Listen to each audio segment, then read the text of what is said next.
God, you want Zeta Flicker, bait that Purify from Fate, or even bid as early as possible. That's going to be the big thing, man. And thank you so much yet again as we hop back in the land of Dawn, ladies and gentlemen. It's going to be one last dance between Godlike and RNTX. Will RNTX reach top 2 or will Godlike secure the top 6? It's time to find out in the one and for all LNSL. 1v1, last man standing. But RNTX, they so need it. यहाँ पे दोनों team बिल्कुल तैयार, लेन में पहुंच चुके हैं और हर बार की तरह. But this is something basic. हमने कभी-कभी देखा भी है. Because Joseph loves to start. तो orange buff इससे पहले भी हुआ है. But क्या लगता है सही शनु? ड्राफ्ट देखकर अगर आपको एक प्रेडिक्शन करनी हो तो किस टीम पे आप अपना भरोसा दिखाएंगे? It's tough, man. I think so. I'll go Godlike this time. As much as I know, Kronos has mentioned that Brawly fight. when condition tough रहेगी, it will be Brawly. But just based on how Van outfarmed Joseph in the previous game on the same picks, I think so it's going to be Godlike. Considering emblems भी same है, such कोई change नहीं है. Even Joseph going in for that support emblem, extra CDR, a little bit of mobility, extra regen as well. So I still think Van this time might be able to do what he missed out in the previous one. But Sachin, don't you think काफी it's been eternity की जो van है, जो Godlike के हमारे jungler है, आज फैनी पे एक बार भी नहीं देखा. आज बैन भी हुआ है बिकॉज ये खिलाड़ी एक ना एक बार तो हमारा फैनी के दर्शन करा देता था. एंड आई स्टिल रिमेंबर जो कट थ्रोट चल रहा था लास्ट टाइम गॉडलाइक का. इट वाज समथिंग, मतलब मजेदार था. पूरे टाइम वो एक्साइटमेंट रहती थी. बैकलाइंस के लिए वो कांस्टेंट प्रेशर डर था. बट अभी विच को मिड को सपोर्ट देने के लिए जो खिलाड़ी हैं वो थोड़ा सा दूर है. आर्ट एंड बिट चाहे तो चीज़ों के अंदर बदलाव जरूर लाएंगे. बट आर्ट ही जैसा पंचिंग बैग मिड पे लेन क्लियर आउट करने में मदद जरूर करेंगे. बट इट डिपेंड्स कि how they are going to make that rotation. Bottom lane पे सोरा के सामने दो खिलाड़ी मौजूद, उनको कौन से डिस्टर्ब जरूर करना चाहेंगे. बट बिट एचपी ज्यादा नहीं है. One more attack would be enough and which ने पहला फर्स्ट ब्लड यहाँ पे निकाला. और इस सिनेरियो के अंदर टर्टल भी स्पॉन हुआ है. चाहे तो चीजें बदल जरूर सकती है. बट क्रैम गॉड यहाँ पर अपनी जान गवाएंगी और ये फेयर एंड स्क्वेयर किया गया. बट प्रॉब्लम की बात देखिए क्या है. क्रैम गॉड एक रोमर है, वहीं पे जो बिड है वो बिड है. गॉड लाइक एक एक किल जरूर है. बट फायदे की अगर बात करें उस तराजू में देखते हैं रेवरेंट ने फायदा उठाया है.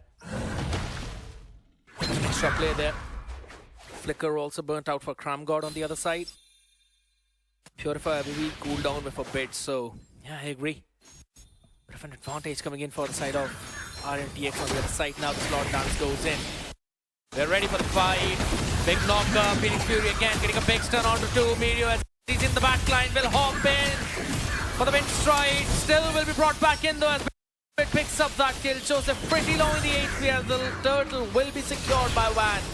No fight in the neutral objective whatsoever with the glorious pathway dropped in. The only option is to retreat. I think it's a big win for them too because they got a kill, they got the turtle. और क्या ही चाहिए यहाँ पे Godlike को. ये छोटे-छोटे फर्क होते हैं. You know, sooner or later ये जो छोटे-छोटे एडवांटेजेस हैं काफी बड़े एडवांटेज में कन्वर्ट हो जाएगा. ऑलरेडी 1000 गोल्ड का फर्क आ चुका है यहाँ पे. पर स्पार्क हम इस टीम को कभी भी आउटकाउंट नहीं करेंगे. But romcom that timely escape was important because वो जो टरेट का डैमेज इतनी जल्दी तो एब्जॉर्ब नहीं करना चाहेंगे. True. 80 सेकंड के अंदर एक और टर्टल जरूर मौजूद रहेगा. पर थोड़ी देर के लिए लेन के अंदर एक ऑकवर्ड साइलेंस है. दोनों टीम फार्म को थोड़ा रिप्रेजेंट जरूर करेगी. बट जॉमी इस इंटेलिजेंस ही नोज की जो सामने वाला खिलाड़ी का प्लेयर है फेट उन झाड़ियों के अंदर मौजूद रहेगा. बट मिड पे एक्शन खत्म ही नहीं हो रहा है. क्रैम गॉड टाइमली एस्केप जरूर करेंगे. The dash the damage is everything and bid एक और बार उनको यहां पर मिलेगी किल. और रेवरेंट स्पार्क वो खड़े खड़े बस देखते रह जाएंगे. Romcom now also hopping in to try and maybe cause some problems there as Mirio will figure out where the actual ones are. ये जो लैंड स्लॉट के डैशेस है ना, इसको अंडर एस्टिमेट करिए रेवरेंट एक्सपार्क. हर बार वो जाते हैं, भले फिनिशर यहाँ पे बिड का हो, बट जो ज्यादा मेहनत है वो वैन की है. और हम सबको पता है कि इस गेम के अंदर जंगलर की जो स्केलिंग होती है सुपर क्रेजी होती है. अगर उनके हिसाब से वो बेसिक चीजें हो. बट क्रैम गॉड एक बहुत बड़ी गलती स्पॉट ही हुए थे और मजाक बना दिया. और फिर से एक और बार one more frag and Revenant XSpark. I think this is the third time happening क्रैम गॉड जाते हैं, बस महज मजाक बन जाते हैं। 3-level advantage for Van, and you can't really just simply walk in like that. It's got the tank emblem, if I'm not wrong. I want to have a look at the items, considering he needs to go in for a damn anti-Curaz at this point. But even the radiant armor is something that is necessary. So that's the main thing. I think so Cram God is now leaning in towards that magic defense, considering 4 of the damage dealers are magic damage dealers. But then Van comes out as the one question you never really studied. Trap. Spotted. Zoned out. And Joseph is going to be bullied as well out of that turtle pit. So Van is going to be securing it without any problems. Level का advantage है। I don't know why van is not making use of it, because fight के अंदर romcom वो पहला contact क्यों बनाते हुए दिख रहे हैं, बट इस पूरे सिनेरियो के अंदर अटेंशन ग्रैब करी थी यहाँ पे, बट फर्क पड़ता नहीं है। टर्टल चुरा लिया गया है और अब उनकी सांसें चुराएंगे। द डैमेज देखिए क्रैम गॉड पे कितने, मात्र कुछ एचपी के अंदर फॉल बैक करना चाहते हैं, बट फर्क पड़ता नहीं है बिकॉज़ एक खिलाड़ी है गॉड लाइक की तरफ से, and that is the mid build to make sure कर रहे हैं कि रेवेनेंट एक्सपार्क को 1 सेकंड का भी स्पेस ब्रीदर ना मिल पाए। और 5 मिनट के अंदर इतना तहस-नहस होना, I think it's a clear statement that Godlike is not here to just kill time or kill some jokes. वो डोमिनेट करना चाहते हैं और वो एक स्टेटमेंट देना चाहते हैं, हम चाहे तो कोई भी गेम अपने हिसाब से कंट्रोल कर सकते हैं, हम चाहे तो। That's the main thing. If we want. I'm glad at the fact right now that that's exactly what they want to do. Tier 1 and mid taken down. Same is going to be for the bot as well. And Van is controlling that far away lane. Everything being played according to how they want to do it. I absolutely love how Godlike are playing right now. 8-1 against the top 2 in the table. Are just zoning out everyone, man. This is actually a really good Godlike finally looking up. Like they're ready for the playoffs. 6.5 minute 7 minute के अंदर अगर 6000 के gold का फर्क है, मतलब 3-2000 gold के items आ सकते हैं। It's a big positive situation for team Godlike. और अब एक ही अकेली विनिंग कंडीशन है कि भाई आपके जो ऑफ लेन्स हैं, आपके जो एक्सपीरियंस लेन जंगलर थोड़ा सा डैमेज सोक इन करें, वहीं पे ग्रेंजर आकर फायदा उठाते ही होगा। अगर अब ग्रेंजर भी डिसेबल होना स्टार्ट हो गया ना, मैं बोल सकता हूँ कि it's done and dusted. Godlike getting the decider match in the favour, और अब ये वो जो सीरीज है वो गॉडलाइक के फेवर में निकल जाएगी। But art is making sure कि भाई रेवेनेंट एक्सपार्क के पास थोड़ा सा भी मैप का कंट्रोल ना रहे, वो फॉल बैक करने पे मजबूर किया जा रहा है। एक तरफ बेड है, एक तरफ आर्ट है, एंड फेट भी आसपास ही पूरे टाइम उनको सपोर्ट दे रहे हैं। बट एक खिलाड़ी है जिसको टाइमली स्पेस मिल रहा है, and that is when Lancelot. हमने देखा है कि इस खिलाड़ी ने पिछले 5 से 6 मिनट के अंदर कितने सारे गैंग्स के अंदर क्या सिग्निफिकेंट इनपुट दिया है। मौका ही नहीं मिल रहा है रेवेनेंट एक्सपार्क को यहाँ पर अपने आप को बचाने का। It's a free third turtle as well, while the tier 2 is now going to be targeted. Joseph can't really do anything. They'll be just bullied out of that tier 2, and now there we go with the fight being engaged. RNTX have got no space to work with. No damage whatsoever. And man,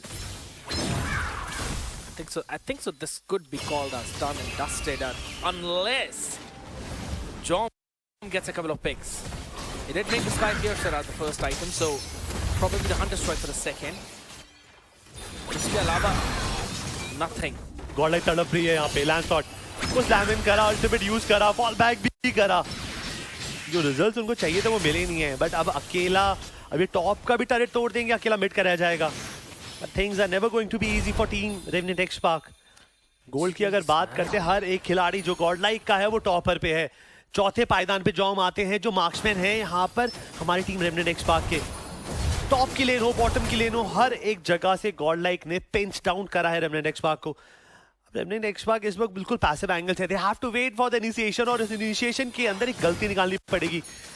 अगर Godlike ने वो पहले contact पर kills निकालना चालू कर दिया, दिक्कत हो सकती है। मीरो ने इनिशिएशन करने की जरूरत दिखाई थी जरूर, but damage by the team Godlike is so much. एक एक कर पिघलते हुए दिख रहे हैं, और इस बार Harris the fate from the Godlike changing the fate of Reveneant XSpark. I didn't really like that engage from Mirio at all, if anything. This was a tough one, man. They just wanted something. But Art is just too beefy at this point. You cannot take him down like that. Don't have any damage, which Jom pretty far behind in that gold if you see the amount of gold they have in the items as well. It's what? 9,500 gold lead. 10 more seconds for the Lord as well, and once it hops up, I'm pretty sure RNTX will just be caged. They'll have nowhere to go, nowhere to farm. They're doing everything that they want. ये चीजें दिक्कतें देंगी. So these are the pointers जो आपके objectives में आते हैं. अगर आप ये constantly check रखते हैं, आपने turret तोड़ दिए सारे, अब बस अब inhibitors बचे हैं, even bottom पे holy shield है.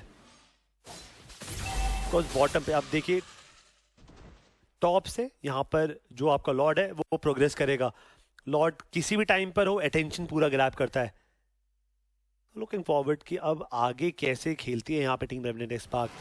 ऑरेंज ये पर्पल बफ की लड़ाई जरूर थी, जो सब चाहते थे कि अपने हिस्से में आए, फर्क पड़ता नहीं है. Can't do anything at this point. It's just being zoned out.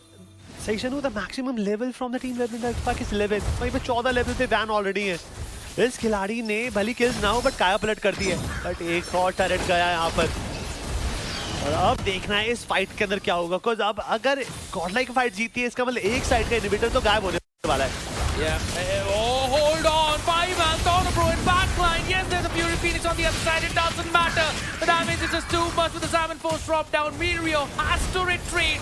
A burst onto Cram God. The Phantom Execution might become the execution line of RNTX. 11 to a damn 1 kill as the Crystal gets taken down, and it's godlike to Beautiful. save themselves a slot in the top 6 for now. The name himself, the god